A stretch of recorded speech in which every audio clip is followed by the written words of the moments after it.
पंजाब में बाढ़ पीड़ितों के लिए दोगुना मुआवजा देने की मांग। पंजाब के मुख्य सचिव अनुराग वर्मा ने केंद्रीय टीम के समक्ष बाढ़ से हुए नुकसान की पूर्ति करने के लिए पीड़ितों को दी जाने वाली मदद के नियमों में छूट देने की मांग की है। उन्होंने कहा कि पंजाब के मुख्यमंत्री भगवंत मान द्वारा पहले ही केंद्रीय गृह मंत्री को पत्र लिखकर बताया गया है कि पीड़ितों को मुआवजा देने के लिए राज्य के आपदा राहत फंडों में कोई कमी नहीं, सिर्फ नुकसान की पूर्ति करने के नियमों में बदलाव की जरूरत है, जिससे लोगों के नुकसान की पूरी भरपाई हो सके। पंजाब ने जान माल के नुकसान के लिए मुआवजा राशि को बढ़ाने की मांग की है। अयोध्या में तेजी से बढ़ा सरयू नदी का जलस्तर।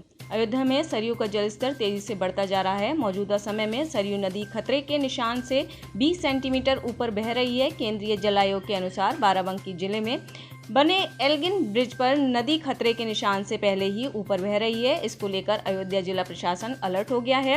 वहीं सरयू में डुबकी लगाने वालों के लिए बड़ी मुसीबत खड़ी हो गई है। बता दें कि अयोध्या में मोक्षदायिनी सरयू नदी का बड़ा महत्व है। यही कारण है कि अयोध्या आने वाले श्रद्धालु सरयू में डुबकी लगाना नहीं भूलते। हल्द्वानी में लगातार बारिश के कारण धंसा रेलवे ट्रैक।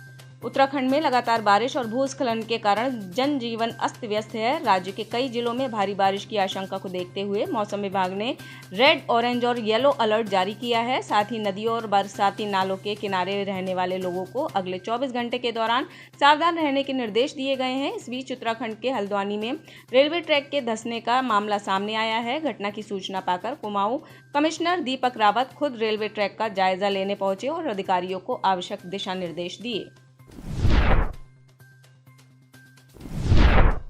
ऑनलाइन सट्टा में डूबा पैसा तो युवक को बंधक बनाया। छत्तीसगढ़ की दुर्ग पुलिस ने एक ऐसे ऑनलाइन सट्टेबाजों को गिरफ्तार किया है जो लोगों को बंधक बनाकर अवैध सट्टे के कारोबार में डूबे रुपयों की वसूली करते थे। ऐसे ही एक मामले में दुर्ग पुलिस ने गोवा से एक युवक को सटोरियों के चंगुल से छुड़ाया है, जिसे छोड़ने के एवज में उनके परिजनों से 10 लाख रुपए की डिमांड किए थे और रुपए न देने पर जान से मारने की धमकी दी थी। पढ़ाई से ज्यादा कठिन एमएलए एमपी बनना। नीतीश सरकार में जेडीयू कोटे से मंत्री श्रवण कुमार ने नालंदा में गुरुवार 10 अगस्त को कहा कि सबसे कठिन प्रतियोगिता राजनीतिक में है। हमारा कंपटीशन हर 5 साल पर होता है। यदि 5 साल के कंपटीशन में 1 अंक भी कम आया तो हम बाहर हो जाते हैं। 1 अंक ज्यादा लाने वाला ऊपर चला जाता है। इसलिए आज पढ़ाई से भी ज्यादा कंपटीशन राजनीति में है। जो एमएलए और सांसद बनना चाहता है। इंडिया गठबंधन पर बीजेपी का पोस्टर वार। 81 वर्ष पूर्व गुलाम भारत में राष्ट्रपिता महात्मा गांधी ने 9 अगस्त 1942 को अंग्रेजों भारत छोड़ो का नारा दिया था, लेकिन बीजेपी अब उस दिन को याद करके राजनीतिक फायदा लेने में जुट गई है। बीजेपी की ओर से गुरुवार को प्रदेश कार्यालय के बाहर 2 पोस्टर लगाए गए हैं। पोस्टर में सबसे ऊपर लिखा है कि देश हर बुराई के लिए कह रहा है क्विट इंडिया। इसके नीचे प्रधानमंत्री नरेंद्र मोदी की 3 बड़ी तस्वीर लगाई गई हैं। एक तस्वीर के ऊपर लिखा गया है भ्रष्टाचार क्विट इंडिया, दूसरे में तुष्टीकरण क्विट इंडिया और तीसरी तस्वीर में परिवारवाद क्विट इंडिया लिखा गया है। दिल्ली में तंबाकू उत्पादों पर जारी रहेगा बैन। दिल्ली के उपराज्यपाल बीके सक्सेना ने गुटखा, पान मसाला, फ्लेवर तंबाकू और इसी तरह के उत्पादों पर लगे प्रतिबंध को बरकरार रखा है। बता दें कि अधिकारियों से मिली जानकारी के अनुसार यह प्रतिबंध 1 साल के लिए बढ़ गया है। जन स्वास्थ्य पर धुएं रहित तंबाकू के प्रत्यक्ष और हानिकारक प्रभावों को ध्यान में रखते हुए एलजी ने ये फैसला लिया। 7 महीने में चालान काटकर दिल्ली पुलिस ने बनाया रिकॉर्ड। गाड़ी की विंडो पर लगी काली फिल्म को लेकर साल 2012 में सुप्रीम कोर्ट ने एक आदेश जारी किया था। इसके तहत गाड़ी की पिछली सीट वाली विंडो और पीछे लगे ग्लास की पारदर्शिता कम से कम 70%, जबकि आगे वाली विंडो पर लगे ग्लास की पारदर्शिता कम से कम 50% होना जरूरी है। सुप्रीम कोर्ट ने यह निर्णय चलती गाड़ियों में होने वाले अपराधों में कमी लाने के उद्देश्य से दिया था। जुलाई महीने तक ही दिल्ली ट्रैफिक पुलिस ने टिंटेन ग्लास को लेकर बनाए गए नियम के उल्लंघन को लेकर 12,066 वाहनों का चालान किया है, जो बीते 2 सालों में सबसे ज्यादा है। अमित शाह की हिदायत पर सीहोर में अमल शुरू। मध्य प्रदेश विधानसभा चुनाव की कमान अपने हाथों में ले चुके केंद्रीय गृह मंत्री अमित शाह की बातों पर अमल होना शुरू हो गया है। प्रदेश के सीहोर जिला मुख्यालय पर बीजेपी के वरिष्ठ नेता जसपाल सिंह अरोड़ा ने शाह की बातों पर अमल करते हुए आयोजित कार्यकर्ता सम्मेलन में बूथ कार्यकर्ताओं को मंच पर बिठाया। यहां तक कार्यक्रम का संचालन भी बूथ कार्यकर्ताओं द्वारा ही किया गया। पूर्व जिला पंचायत अध्यक्ष जसपाल सिंह अरोड़ा के इन प्रयासों की कार्यकर्ताओं के बीच सराहना हो रही है। हेट स्पीच देने वाले मौलाना पर एफआईआर दर्ज होते ही यू टर्न। मध्य प्रदेश के इंदौर नगर निगम के सफाई मित्रों को जाति सूचक अपशब्द कहने वाले एक मौलाना की वीडियो सोशल मीडिया पर वायरल हो गई। वीडियो वायरल होने के बाद आरोपी मौलाना पर पुलिस ने एफआईआर दर्ज की है। मामला पुलिस में पहुंचते ही मौलाना ने अपने बयान से यू टर्न ले लिया है। मौलाना ने एक वीडियो जारी करते हुए कहा कि जो वीडियो वायरल है वो तकरीबन 1 साल पुरानी है।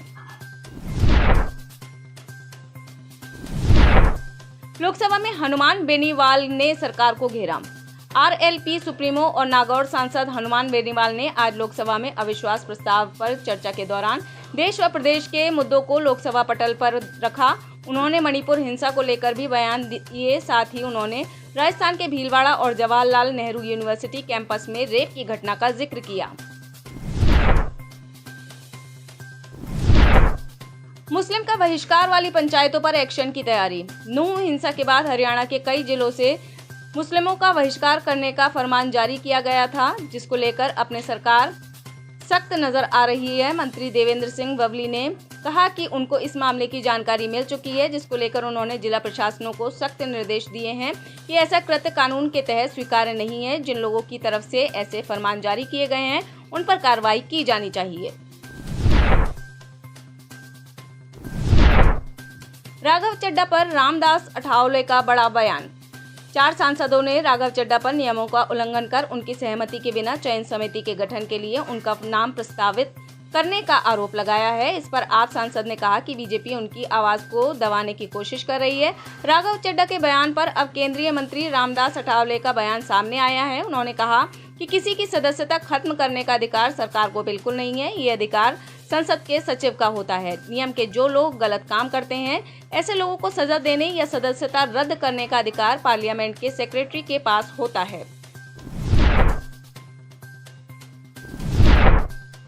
चुनाव से पहले कांग्रेस के वरिष्ठ नेता का पार्टी से इस्तीफा। पूर्व केंद्रीय मंत्री और कांग्रेस के वरिष्ठ नेता अरविंद नेताम ने कांग्रेस पार्टी से इस्तीफा दे दिया है। अरविंद नेताम ने कुछ दिन पहले ही सर्व आदिवासी समाज के जरिए छत्तीसगढ़ विधानसभा चुनाव में 50 सीटों में चुनाव लड़ने की घोषणा की थी। हालांकि उनके कांग्रेस पार्टी छोड़ने को लेकर पिछले कुछ दिनों से चर्चा चल रही थी और आखिरकार अरविंद नेताम ने विश्व आदिवासी दिवस के दिन ऑल इंडिया कांग्रेस कमेटी के अध्यक्ष के नाम पत्र लिखकर पार्टी से इस्तीफा दे दिया है।